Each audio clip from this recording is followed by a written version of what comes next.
piang tuan lo ding ai ike sada jin ape mo a promise ai ki sada pe ai sing dami de pe preparation mo ki sa khol pe kita samma ma Sunday school teacher te bang yong ki sa khol class ki la to bi Sunday school te yo kham to lo ma biai kai di jong hai ta ki sa khol lo da gi ta male chia da gi le biai kai di the chia na ki a khen te bang kholai ma mai biai na va lu chi bang mo yu ji ja a dia ai jo speaking te pe mo ha gao lo mai ton nau pe ha gao lam ti mai so lo sia a dia i mo nam pe pe I thei kim si a I thei su I ge nei zo a ko mi ji ai tunen I chia la min silpia a tu pi si a silpia pe in su min Christmas vai lo na to en ki pe a be the a tu in be le pai di lo no aba avelu no a tu in su avelu ang hindi ka hiyo na min sin ki pe a be the ai hiyo na dunia gift pe nei le pasiani Christmas gift ang pe bange ji le kum ton sina kam ding te kum ton hin na ni le diwa atapa Jesus Christ ai pia pe amang thei dong lo ai chi thei ko min tu dia pasiani kum ton hin na hundam na silpia ai pia ai ko mi tu ni ki kum ho le wa isa to mi ni ai tu pi ya pe te nei Christmas I chi pe pasiana pat silpia al pe nei Ibenara lem na ma pa ya to mi to gen khom ding Christmas a gift ide lo ai le alem lem na ma pa ai na pe ki man the lo ding hi ji direct lem na pan lo wi a gift na ma tam si bang gift bang si bang pasien I da chi ki kum le lem na ai na pe sa pe je la automatic ga ko le ding hi ma to mi ji ki sa khol ding isia injong bible sim khom na sim ta wa gift in ji sia yin John 3:16 to mi pe gift te la aman ka pe nei to mi John 3:16 ka sim ding to na ki parin only Christmas isi pe pasia na ki para silpia alul pe aman ka pe aida ki ko di wai azia pe pasian in khovel ai seng senga to chin atapa tang khane su na pia hi koi po ama ging tai ama thalowa kum ton hin na ane ju na di pan an ila sa mo su di ta chana thu ro ta tam nai tang ten again ngom bange chin pasian luksim pasian mission no mission chi bange tu ni hat pon mission ni ya tu lai hat tuam te pen materialism at pita pasian mission ki bange ta tu ami le tu dia ana pen ada wai pen hat tu ni elo chin wasa din chen ta mo behind decoration te bang chu thu de decoration asia ji na na lo hoi ma behind in je ai le illusion no hi pa hi ma hoi ma kage no pene le behind di hoi na ki je min akai ri bi lo to mi me ke na ka sa ma pasianin decoration sa nga ami te de jo decoration pen apum nuwa ai si decoration ingai tu pi bangin ei ma so pasiana ki tu li to mi pasian ade no to mi alum sim ama de da na I hit ni ku ama mission no to mi si Jesus Christ do na hundam na imu itan ni wa atapa tang khan nei su no tang khan nei su biang ji ji agin sil in sa ibia ji aga avelu I pa no tholom jong gedira cheng som da pia sa gin na sa de win ja khat pe si to mi man pa so ei ma hing su kha ding je na ipia ngam na ei ma hing su kha je na in su kha je na ei ma personal in huwa bane kadayo ne le chia ge the ding kho bi ya la pasian mai ju chia gi Christian hi na avelu ni kandiwa bian kai le yo khosa kai si le yo khosa te John 3:16 pola hi chi e te le duai isai to mi tu dia I point khana ile ina Silvia pasian atama tang khane sun lai du mi ti adi nga kum ton hina ini di wa mo I sa pia tam na pasian ai pia ina pen unau ki nai si a lokta ki nai si a chilenam ki nai si a ina la sa pen si na ina agape inahi agape ji jia si nga ma mo ni khan si ni ta na ba si ji na English a love ji le ta awam su le la mo greet wa hawa greet haba in na ni yo chi nga la ko ma filio ma eros o ma mo Uci dana, iro sing sisiagin nunga tangwa ki na, ichi gele ganta mga ki na chi na iros ma. Ichi awai siya gele huwa santa ki na chi na.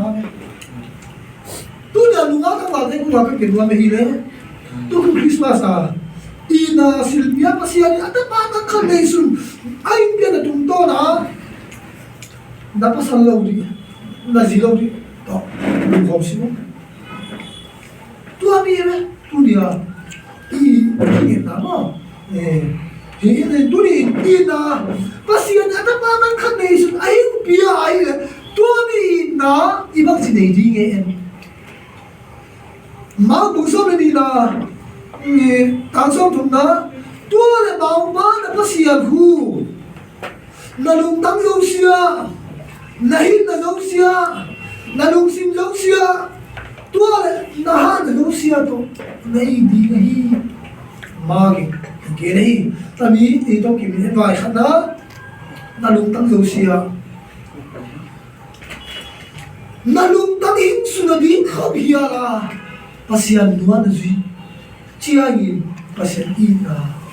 avelu, at itang inahi. Tamzo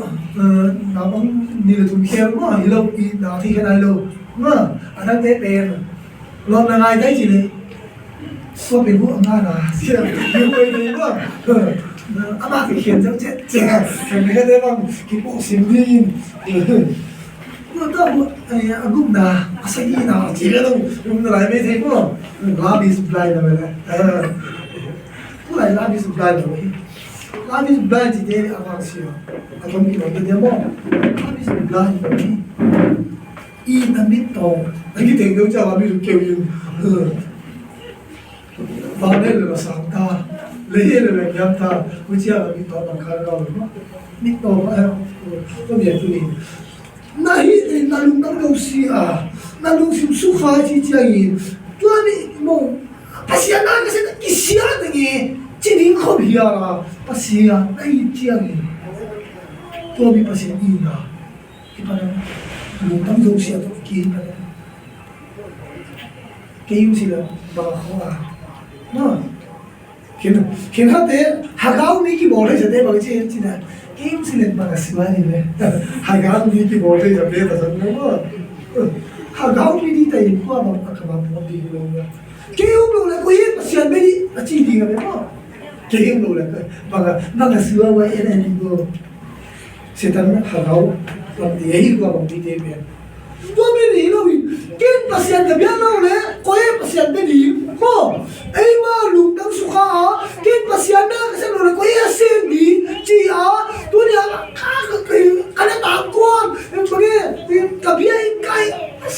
ada kai kan silam cia, bagai silkan cia kisian ni kau biara. Napasyan biya na may tiyan tu ami ina nalungtang jauh siya at sita tu ami ay lo pe biya na kaya sila tayo mo tu kaya pasi liyan tayo mo khen khát thế thực hiện ba cái phần ama cái phần lúc sung ngang upper post thì không khen khát thế là vậy đi chơi đó đi nào Bible sĩ bên đầu tiên là thấy nhau một lần biết này lâu chuyện hun pan nu Bible sĩ bảo pan đã to cần Bible gì sao đâu ấy là hồi đâu tốt ta phát về gì phát về đi là sinh hoa gì là sinh nó đâu biết cái gì à bà đi đó Bible sĩ bên đầu tiên bên bia đó Bible như thế này khi hát kia thì leo là cái biểu sa đấy cái siam sa đấy lại cũng khá đấy thế mà bia đó lại cũng cái này cái lo ấy Bible sĩ này cái gì à pasien tu ai này cái gì thì mà cái gì không hiểu là này na tan mà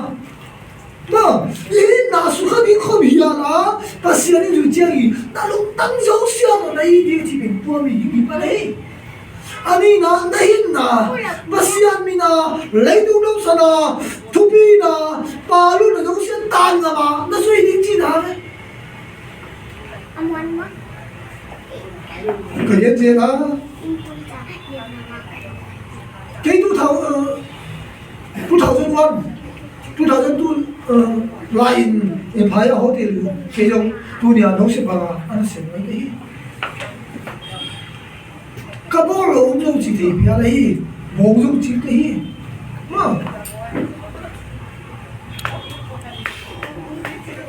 bác sĩ anh đi là hun bia cái là làm bia cái gì không gì à cái tuổi đi cái mà nó đã không chịu cái gì này chẳng lâu ấy mà hôm trước nó ghé luôn á cái xe bắt nó lao lên là hơi xe đi cả cái phải cái đâu mà họ đem qua cái restaurant là cái xe đi nikara ga cao đi hun cái bia ô vùng lâu anh nikara ada cao đi ô bia tôi ấy là cái bên hakara oh cái bên mà ấy nè cái gì đó tôi bị bên hút bằng chính cái bộ này gì anh pasien đi bên câu nào mà đi tribal colony bên gam lai iquan bên lâu là thu hiện pa kilap chẳng hắn ấy chắc bằng auto vel ibu lâu ibi hay auto boleh itu gitu chỉ bằng cái gì mà anh cái content cái gì vậy ai dùng cái gì lâu cái gì đó đi cái bộ bên cái gì là câu tên cái này Monday to Saturday dia bên câu cái là gì Sunday dia biar cái gì chẳng tapi bên cái lain itu dia là abang ina sẽ maki continue mà cái đó là bên bia na ingai sakta ta le ahun bia ki pina bai cái gì đó mà bao làm nó suy le bao làm đâu đi đây luôn cũng chỉ vào thế xuân làm nó suy nghe calendar này là mà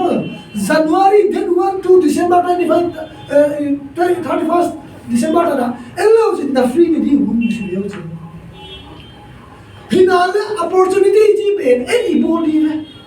mo sabe opportunity hul na ji ben mo nam na mo le hul na bi me le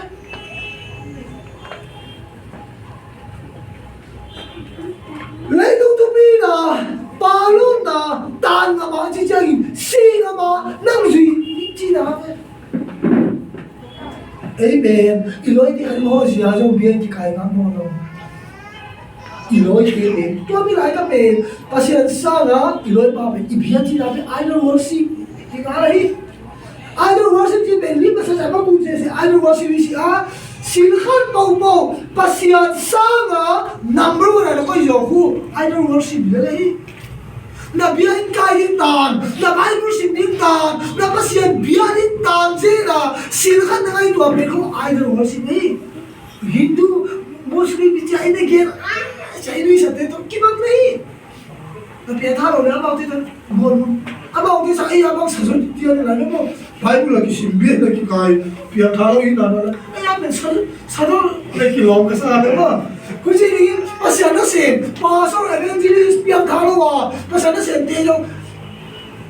mi mo te sa lo dia di ấy bị ghê ghê là này à ấy chúng ta sẽ ghê là no hin na ta ra mà sẽ phải duy trì kỳ nó kỳ gì nó no nên về thiếu là bao lâu gì kamina tan te amulinga tan ngam lo te pe athan hin chi ne pasian mina tan nam na ai mo ai ken jong khamani hian kai Bible zil college ka tu le train lama ken ano khan be chu fly si vai ma em lama hui khwa lama kana try Air Force la pen mini kha mai so kha me iwan ba lo ai pen isin me le jong mini so na be ta pa so so bol ti ten ni ta chi na ni ba kha jo lo kira na tum ka Bible zil kalum kya la nei ko ni le to ni pe le tu na pe le so punia no te ma sa ding no lo wa kasep na pe kasip ni be thi ma ki ya mo tu la ki khate pasan ko kham ye ni kham mu chi la pasan de lo na zam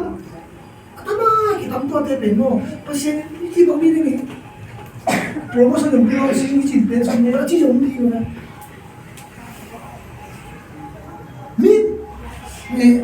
ai mi te mo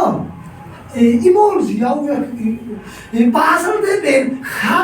kham mu zo lo ziaw ba agel zo lo ziaw ba pasal na sem ila zo lo ba BA tana IAS tana nusia pasal na sem lo bitam pi bai khalani na thei om wage mi do sia to ba ne lo ji ai anh na na đâu xia ya lai itam thei lai pe inei yo lai ta itu bang imual sua itu bang ayu thei lai ta pasian I ding tua bang lai na pasian zo khom lai chi hinale ai de berin kham gel ni internet pe beri lo ching lo chiang ha pasian na sen ding lam ka ya bang ni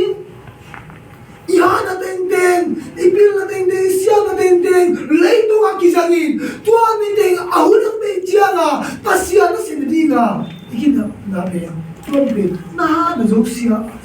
wala kalaway ay de ben ipil na siya nga ang ihimo siya nga ihitiraw na siya nga pasya na isain pasya na nakipiya tuwa ni pe Bible po lang doctrine ay teng ka mo tâm napai ni teng na na lung tang zo sia na hin na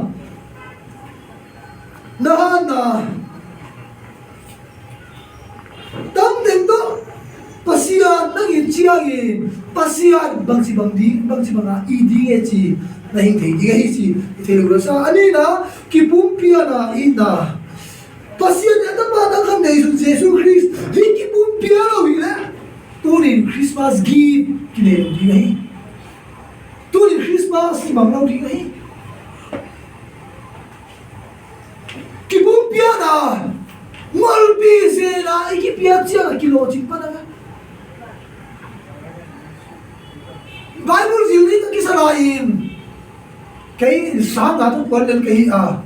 okay background ko lo siya in. Kining siguro ma. Kapa ko bang sinigin Bible zili kahi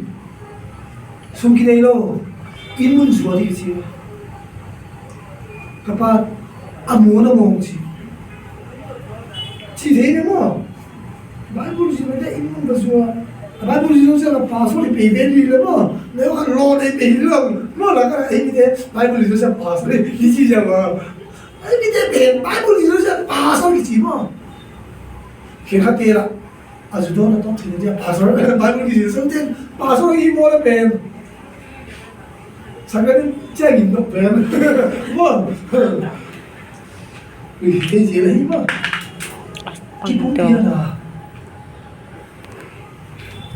pa emi si pasor de la aha pen kahi si bil pen do kahi si hino na dunia pastor na kasem na pen kahi pum pian zia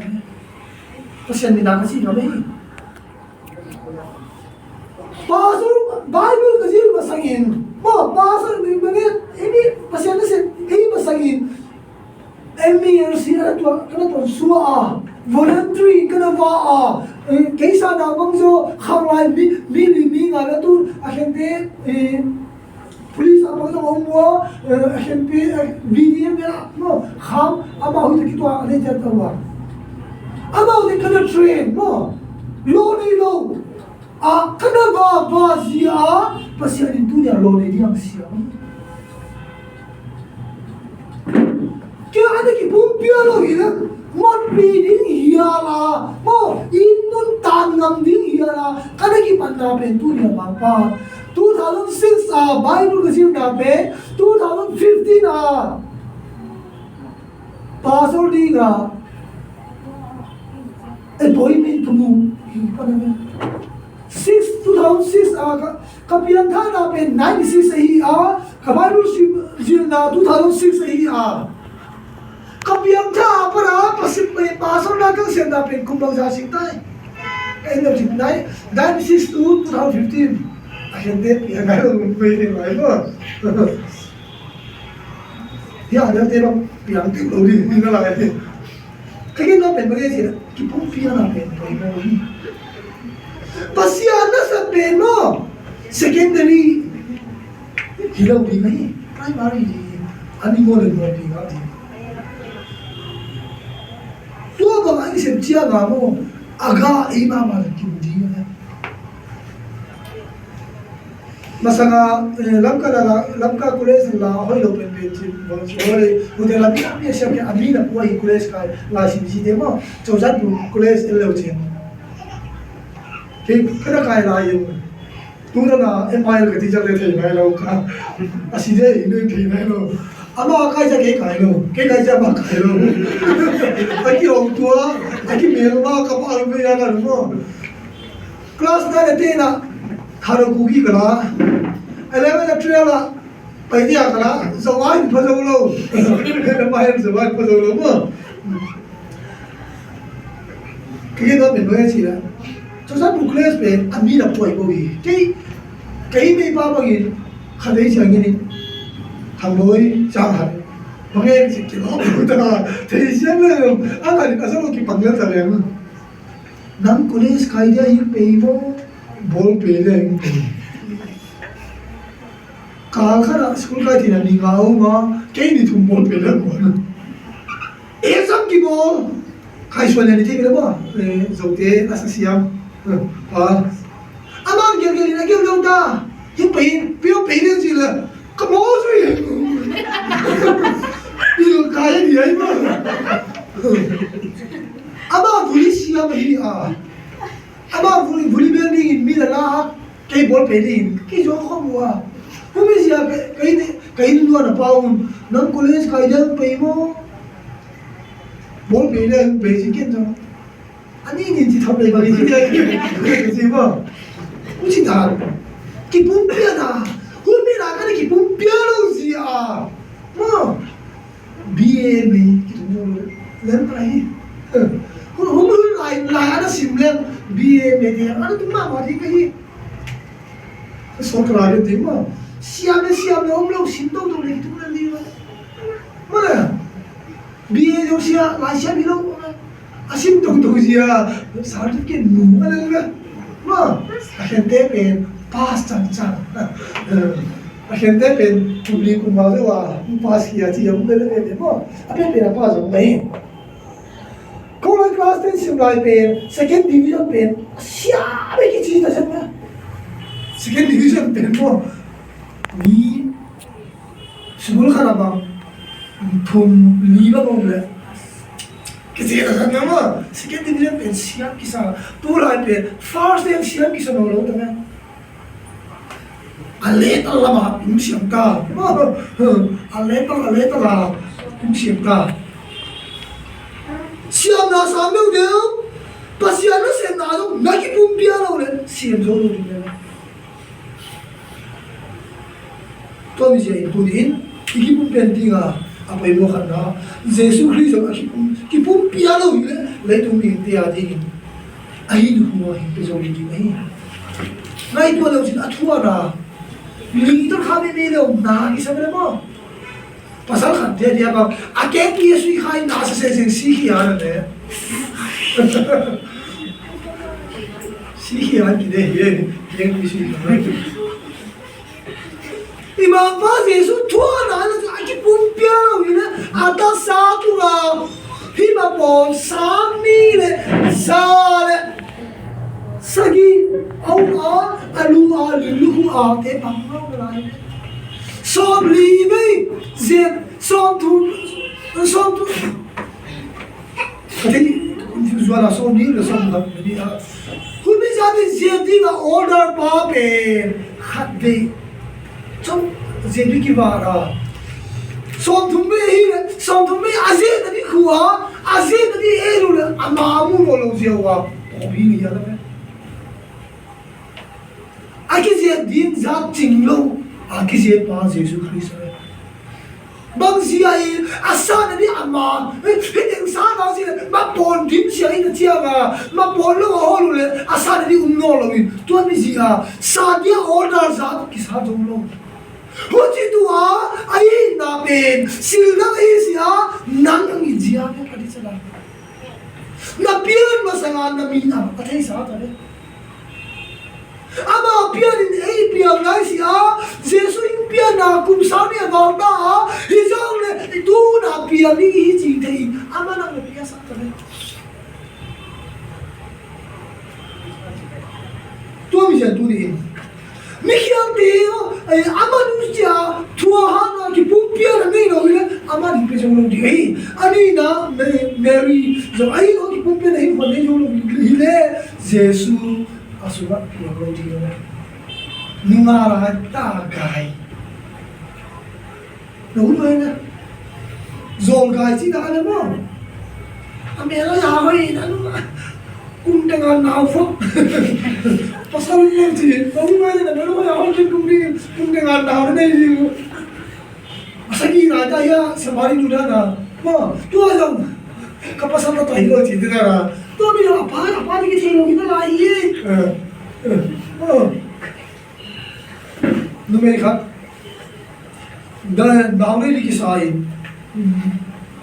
gari ape la alam pi holi kholo chia ga gari sugar nei kisa se tu ba tu na bani kya cha hospital mu khadel ain gai kya hospital ke ram me zum se ka akal me khana be am si dana kabla se zum mai lo hospital ki tu hospital ke na ki nei ji na ha ni bang ju bani na Minggu babu nu mekan gari sungane ji le tu abi okay kiki no pen loge ji ai le nu ga lai ta gai ji pe mi pat hoi le na mi pat ali lo mo he jong le ama no ye ka tu bang mo bang ba ka tu ma tu me na chi bang tu me ye ji ya aki pum pia ja Jesus Christ pia ma ai lai Dia mati game sini, dia kayak apa? Bible sih, tulis apa kita ini? Saat kau ni tulis ni baca apa? Kimi mo, ini na, nama PUBG kan dokter mata miye, mati nol nak kau ini, kan hildi ba? Jangan apa? Tulis, hun pemo nak dia, ayi le. Pero lo hi aso pe bente no da ka so ni lu de de mala ama bilin da ka so ni le minit nga chiu me America president ba da ka so ni le minit nga hun jam chi ni khara ki nei lo isin mo be ben tho tho no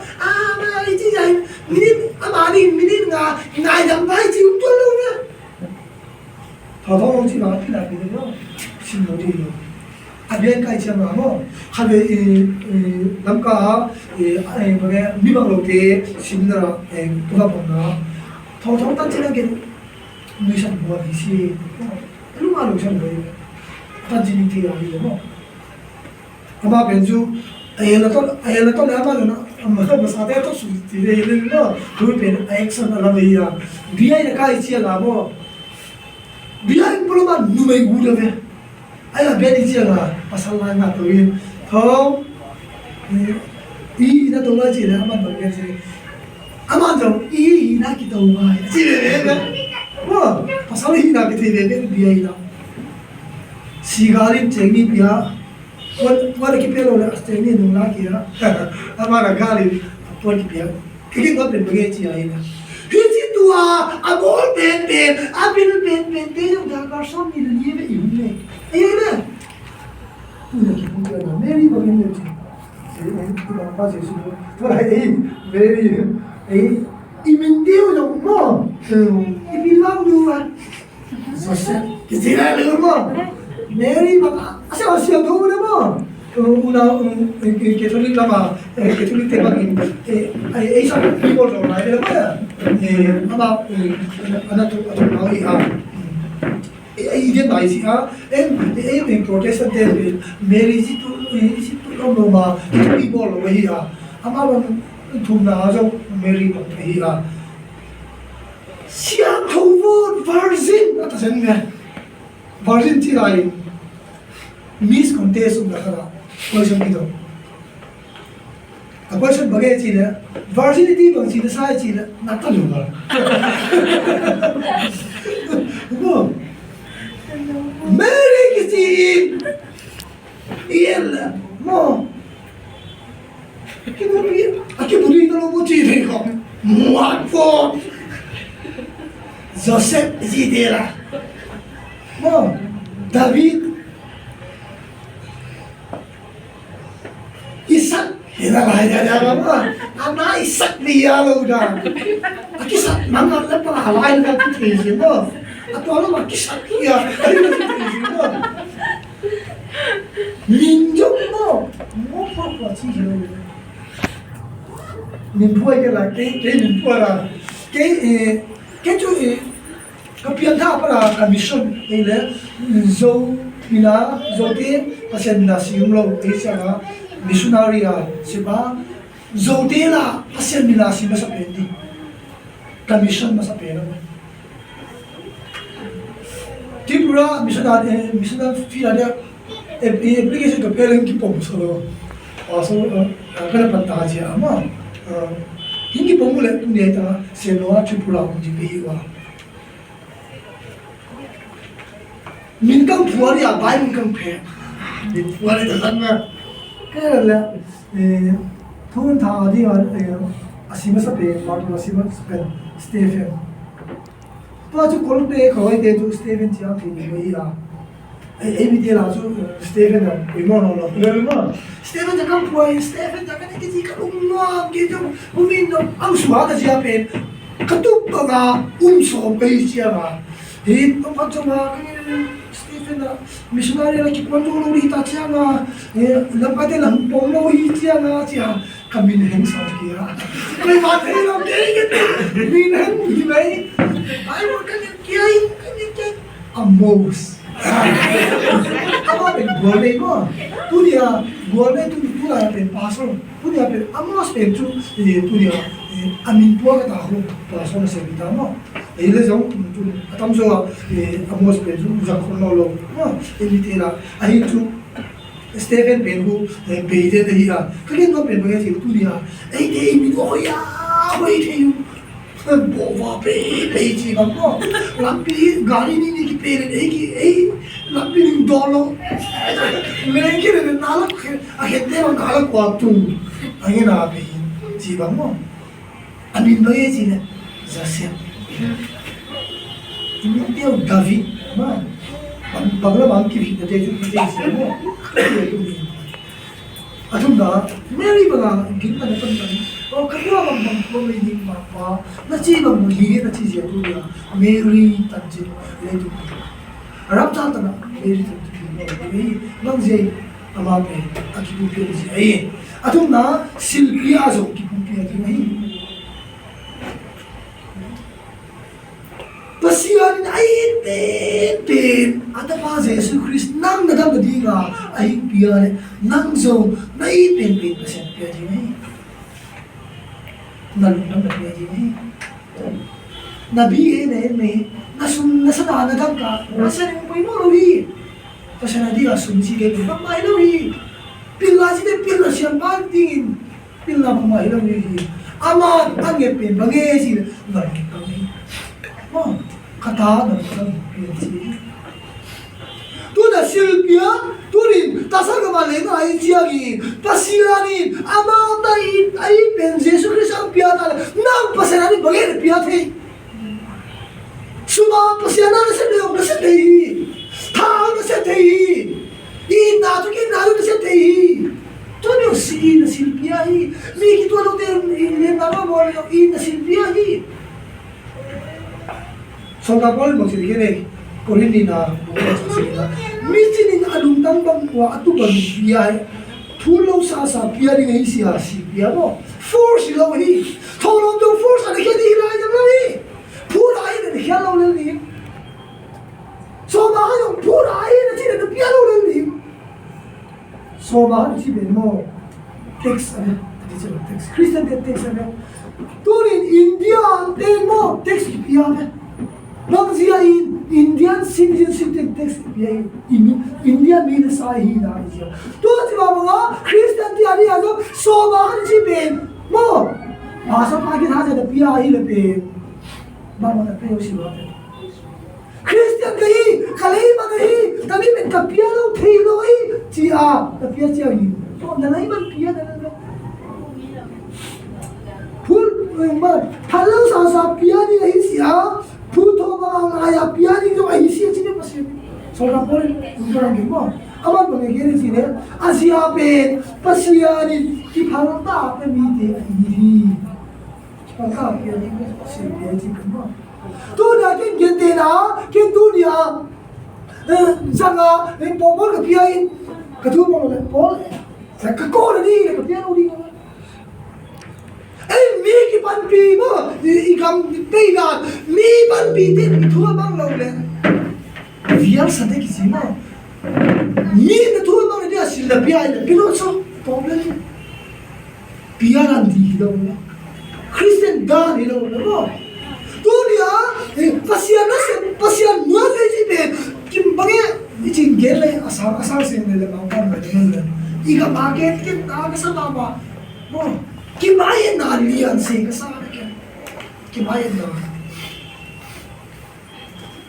Mi ben mai di ngai siya zadi alote zadi. No. Tu lagi pastor kahi siya nang mai di ngai siya mo. Pastor kahi na pasien na siya mai zadi kilometer na zadi umi ina.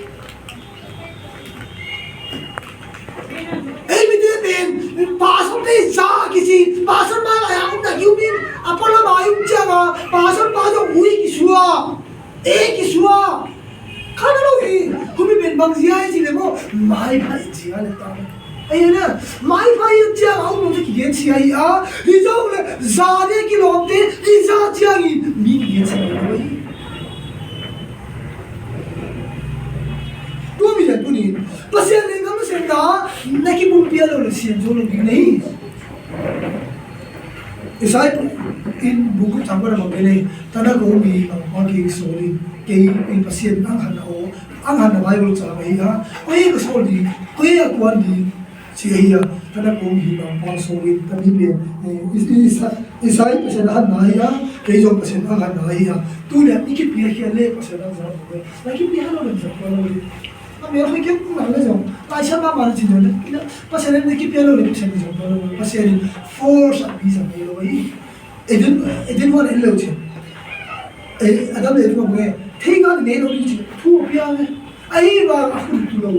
है ना आपको तू लोग ही ना नहीं लोग ही ना नहीं लोग ही नहीं ये जो है अने दिया ने सौ जब काट तो लोग ही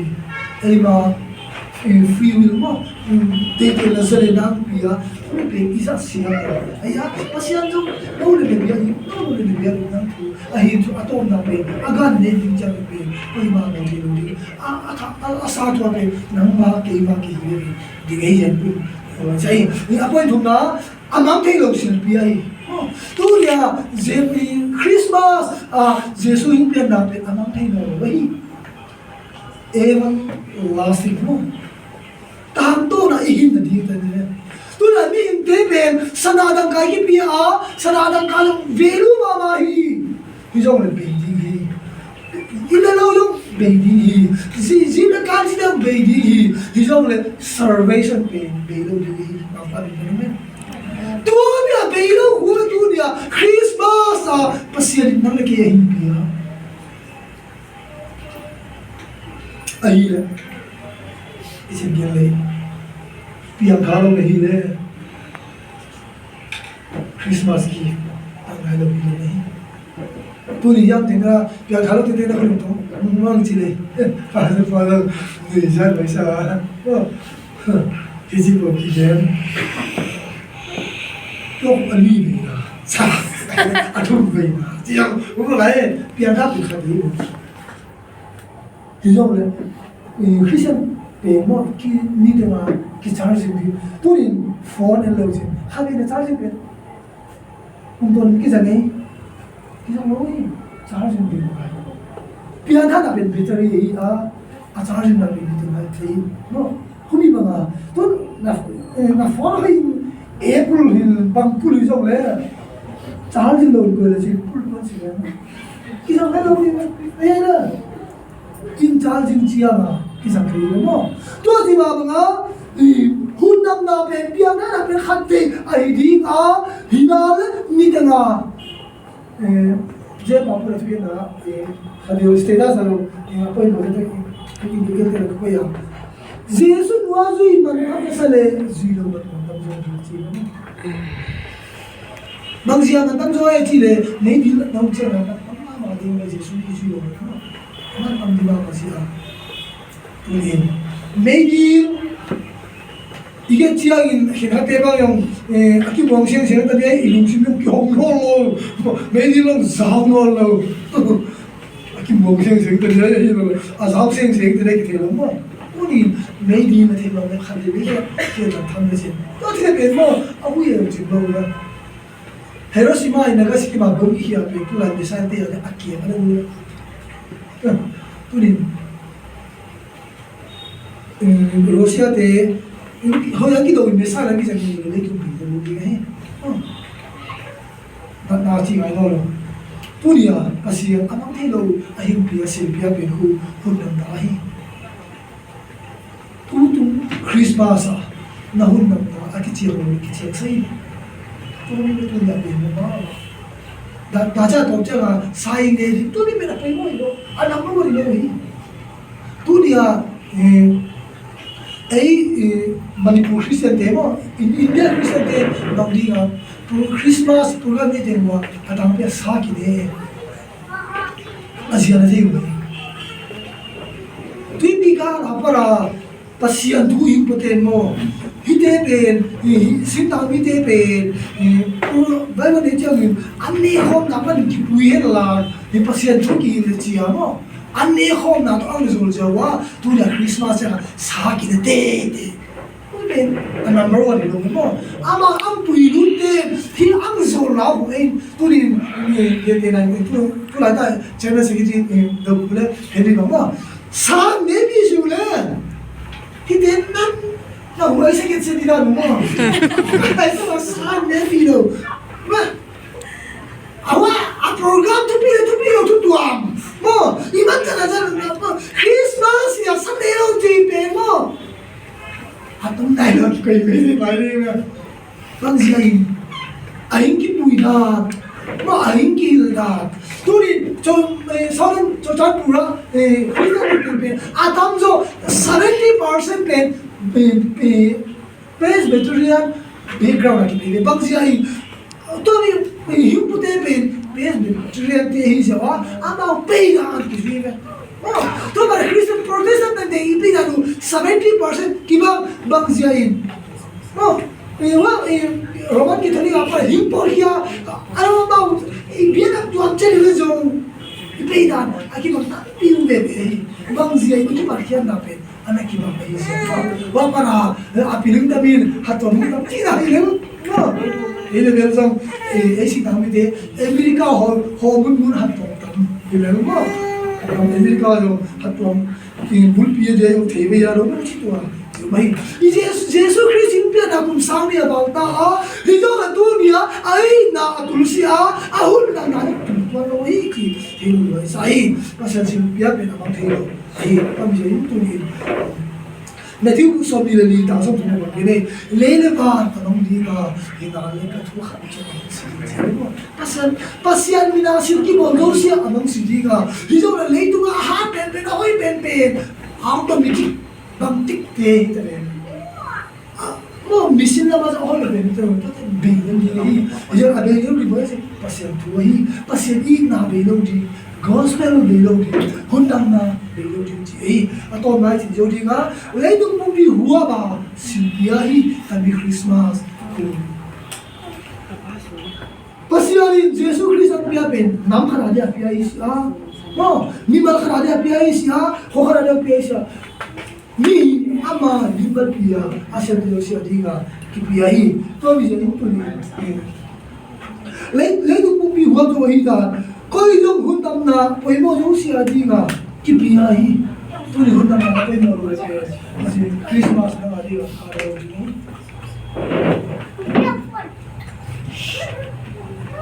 midam thei tin da tro poi mo si adam thei lo ke da tro poi mo si mo tu na hundam na poi mo ka hi si tin Christmas avelu thei dinga hundam na poi mo si tin Christmas ma si lo amari ga aki hian na to di gai to ni si in tabi give and mi jo si atul mo ti ari zone 16 thasol si lo ge ne poi mo aginta te mo achila mi salvation में mi jo si adi nahi hi jo le amma gimta te personal gite ai hundam na ben mi jo si adi nahi Jesus cross ang si tia thei ne ne sia ban ka di sia ke dia si hi sia na sa na pom na hui hui ba to ka ni ka ni ai ani na hatta no in kam gi ni wei ei mi te ben Presbyterian te Lutheran te Baptist te ana Baptist te hi ama Presbyterian te hi mo gospel in kam gi ni si ga ne ne jo hatta mata ki to sin mo oi do da Christianity be u na ne iki di ne to mi ji ai mathai mu som ni gen bagen pe le le tu sil siam chin te ji ja a mi te ge na ya mi zo sia ko hatta loi gen ji be imo po tu mi mission to ni tap te Christmas ki sai ya ti to na tu ni le na ma pa hi la sai du cham ko da dong di ga Jesus Christ le na ma ki ji pasial mi hinde be kum to na melma khil na ji a melma ma pa chi ding khat jom mi no ti sen khil na ji a tua baga pasian melma hi la ya ama na hi fia na nang pasian le ke ki kala palaya an ki gul ji a turi ama ji a pasian talu ta pa ki suai boi tua bi ja lem na bol tua bi ji a ama pe lem na ma him piang bi ki si nam ne na lai lem na ma pa hi ji azia pe khel na man pe dia hi pe ai ji a nang le ke pasian ki me na te pe ki lem di ga lem na bol dia pe hi ji a tu na pasian mi te chia ga khat be tam sa ro tu tan chia hi lo na pasian le hi chi gen le hi ni Jesus Christ le nang ya ma basa nga pe hi microphone lo wa hi pasian le mi ga ya khel na o sa gi ni te ni ana ki fero si gi hi lo le khel na ji ai ru ja ki fero si te pe to bi pasian no hi no lo khel na na mi ya ko i ne mo te no lo pe Jesus Christ alam ti chiangin andi ta chiangin yoina te ichina te khu munolo atapa Jesus Christ hoina china te ba ga tu na na ke oi achinga ang siam to mi si a Jesus Christ pe le ma ma ai chi Ini itu na, jadi atau si dona nga, kamu sia di nga, tuh be, noma in, noma lawan ni, mereka kalau di, karena, bang Yesus Kristus bang di kali itu mah hidup yang Asia suihia yang suihia itu ada hidup yang, emang, ni yang dong, emang, ikut dia, ani na adi Yesus Kristus, ayam yang tak naik mah, kira kira ni,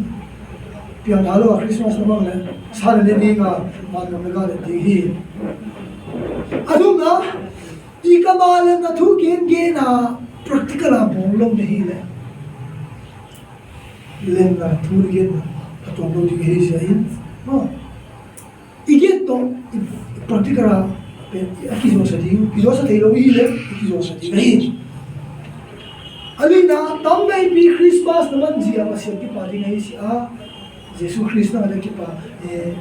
Yesus Kristus na ayun kaya kita jadi hijai nabi ang hatai si atau ma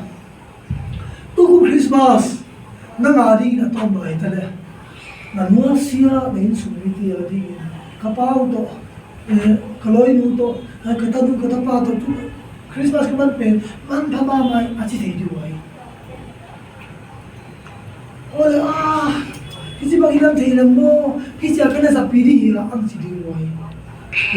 ki mai to asi ci ke dia tu dia lem na thu ikama game ni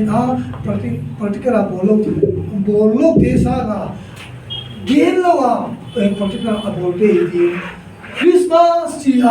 Apoy sang Christmas sang kong desa nga tulia apoy sang Christmas pibola try to be Christmas dita asam desa di mga siya din ini mga kacel to pang kaya mo so siya tayo ito yung